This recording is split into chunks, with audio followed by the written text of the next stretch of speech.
वसुहत्या आणि रम्याचं सत्य येणार मानिनी समोर आणि काव्या समोर. आता मानिनी आणि काव्या या दोघींना पुन्हा धुनी भांडी आणि फरशी पुसायला लावणार हे नक्की. वसुहत्या आणि रम्या यांना पुन्हा घरामध्ये फरशी पुसताना पाहायला तुम्हाला आवडेल का प्रेक्षकांनो? कमेंट मध्ये नक्की सांगा. तर लग्नानंतर होईलच प्रेम या मालिकेमध्ये तुम्हाला काय पाहायला आवडेल तेच मी या व्हिडिओ मध्ये सांगणार. आता दिवाळीच्या वेळी मात्र मानिनीकडे सुनीता आलेली असते, ती म्हणजे काव्याचं सत्य सांगण्यासाठी. आता दिवाळीच्या वेळेला सुनीता घरी आलेली असते, त्यावेळेला तिचा उद्देश वेगळा असतो, तो म्हणजे काव्याचं सत्य मानिनीला सांगायचं असतं की तुझ्या सुनेचं अजूनही अफेअर सुरू आहे. आणि त्यावेळेला विक्रम सुद्धा घरी असतात. आता विक्रम, काव्या, मानिनी या तिघांना सुद्धा सुनीता फिरून फिरून हेच सांगण्याचा प्रयत्न करत असते की काव्याचं बाहेर अफेअर सुरू आहे एका मुलाबरोबर.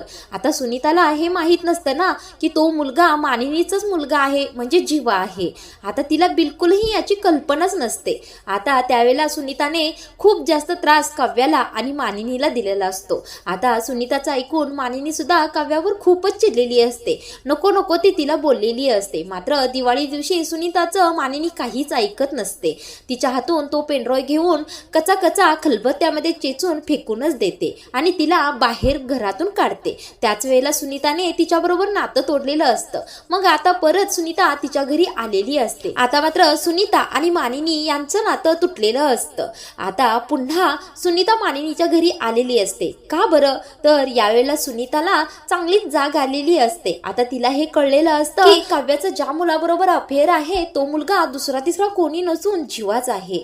आता मात्र सुनीताची चांगली स्टूप पेटलेली असते आणि तिला बाहेरून म्हणजेच इंटरनेटवरची ती रील पाहून कळालेलं असतं की मानिनीच्या घरी काव्याचं सत्य सर्वांनाच कळालं आहे आणि काव्याचा बॉयफ्रेंड दुसरं तिसरं कोणी नसून जीवा हाच आहे. आता मात्र मानिनी खूपच टेन्शन मध्ये असणार, तिच्या मुलांचे संसार तुटले असं म्हणून सुनीताला खूप टेन्शन आलेलं असतं आणि तिला कळून आलेलं असतं की तिची सून जर जीवाबरोबर त्याच घरामध्ये राहत असते तर ती बाहेर का भेटू शकत नाही. जर तिचं अफेअर असतं तर तिने घरातल्यांना खरं खरं सांगून त्याच्याबरोबर लग्नच नसतं का केलं, पण तिने तसं काहीही केलेलं नाही. म्हटल्यानंतर तिचं खरंच पार्थवर प्रेम असणार आणि जीवाचं नंदिनीवर प्रेम असणार. आता मात्र सुनीताला काव्याची किवी येत असते. आपण खरोखर काव्यावर चुकीचा आरोप करायला निघालो होतो. काव्या खरंच आता त्या मुलावर म्हणजे जीवावर प्रेम करत नाही, ती तिच्या संसारामध्ये गुंतली आहे. हे लगेच तिच्या लक्षात आल्याबरोबर ती मानिनीकडे धाव घेते आणि मानिनीकडे जाते आणि मानिनी तिच्याशी बोलायलाच तयार नसते. तरी सुद्धा सुनीता मानिनी सॉरी ना ग, एकदा ऐकून घे, एकदा माझं ऐकून घे, माझी खूप मोठी चूक झाली आहे. आता मात्र मानिनी खूपच चिडलेली असते. आता सुनीताला म्हणत असते, काय ग सुनीता, तू माझ्या घरामध्ये आग लावलीस ना, त्या पेनड्रॉय मध्ये काव्याचे आणि जीवाचे फोटो तूच घातले होतेस बरोबर की नाही? त्यावेळेला सुनीताला खूपच आश्चर्य वाटतं, एवढा मोठा आरोप माझ्यावर मानिनी कशी काय करते बरं? अगं मानिनी, नाही, तू काहीतरी चुकीचं समजत आहेस, मी अजिबात असं काहीही केलेलं नाही. सुनीता खूप जास्त तिला समजावून सांगण्याचा प्रयत्न करत असते, पण मानिनी काही केल्याने ऐकायलाच तयार नसते. त्या पेनड्रॉय मध्ये फोटो कुणी घातले मग सुनीता? काव्याच्या अफेअर बद्दल फक्त तुलाच माहित होतं ना, मग अचानक 16 डिसेंबरच्या पार्टीच्या पेनड्रॉय मध्ये काव्याचे आणि जीवाचे फोटो कुठून आले? सांग, तूच सांग मग कुठून आले?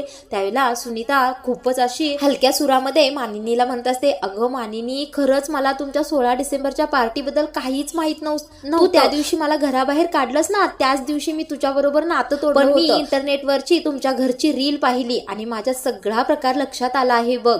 मी तुला काव्याबद्दल खूपच चुकीचं सांगितलं होतं. काव्याचा बॉयफ्रेंड जीवा आहे हे मला माहीतच नव्हतं ग मानिनी, खरंच ऐक तू, मला अजिबात माहित नव्हतं की जीवा तुझा मुलगा आहे आणि जीवाबरोबरच मी काव्याला पाहिलं होतं आणि माझ्या हेही लक्षात आलं आहे की ती दोघे मुद्दामून भेटले नव्हते, तो एक ऍक्सिडेंट होता. आता मानिनी मात्र काहीच ऐकून घ्यायच्या मूड मध्येच नसते, तरी सुद्धा ती सुनीताचं बोलणं ऐकतच असते. आता सुनीता म्हणत असते, मानिनी, पेनड्रॉय मध्ये ते फोटो कुणी घातले हे मला परफेक्ट माहित आहे. आता सुनीता म्हणते, मानिनी, आज मी तुला खरोखर तुझ्या मुलांचे संसार पुन्हा जोडण्यासाठी मदत करण्यासाठी आले आहे.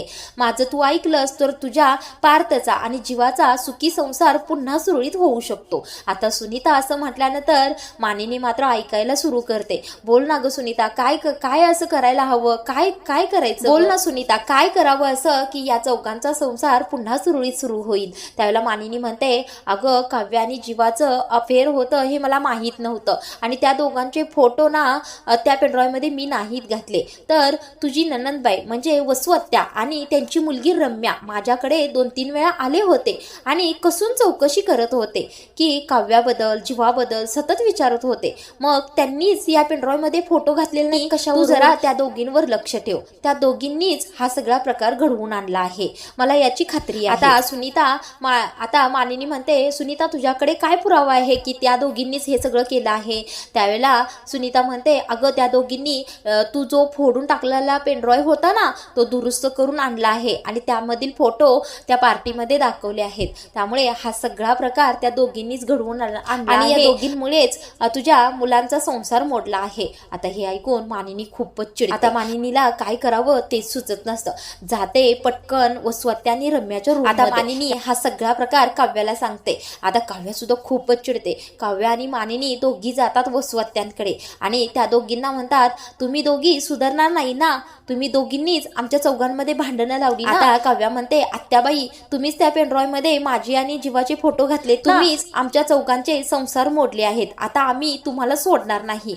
चला पुन्हा ते पांढरे कपडे घाला जे पूर्वी तुम्हाला शिक्षेमध्ये दिले होते, घाला आणि घरातली धुनी भांडी करायला सुरुवात करा.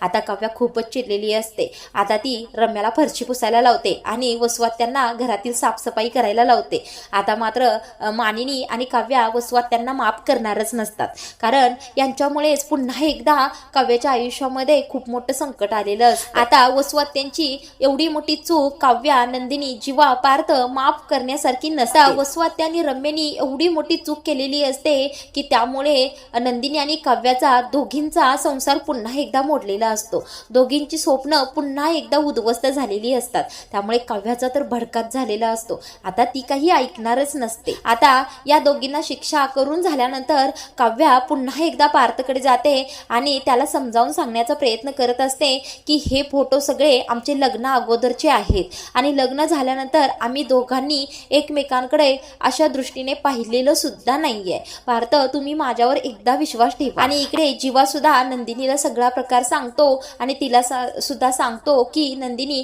लग्नानंतर काव्याच्यात आणि माझ्यात असं काहीही संबंध उरलेला नाहीये आणि तू माझ्या आयुष्यात आहेस आणि काव्याच्या आयुष्यात दादा आहे, हेच खूप चांगलं आहे. त्यामुळे आपण चौघही सगळं काही विसरून जाऊया आणि पुन्हा एकदा सुखाने संसार सुरू करूया. तर मंडळी, काव्या आणि जीवाला जो काही त्रास होत आहे तो लग्नानंतर होईलच प्रेम या मालिकेमध्ये एक ना एक दिवस थांबणारच आहे. म्हणजे काव्या आणि पार्थ, जीवा आणि नंदिनी एकत्र येणारच आहेत. पण अजून त्या भागासाठी खूप वेळ आहे. तुम्हाला या वसुहत्या आणि रम्यासाठी काय वाटत आहे तेच मी या व्हिडिओमध्ये दाखवण्याचा प्रयत्न केला आहे. तर व्हिडिओचा कन्सेप्ट तुम्हाला आवडला असेल तर व्हिडिओला लाईक नक्की करा.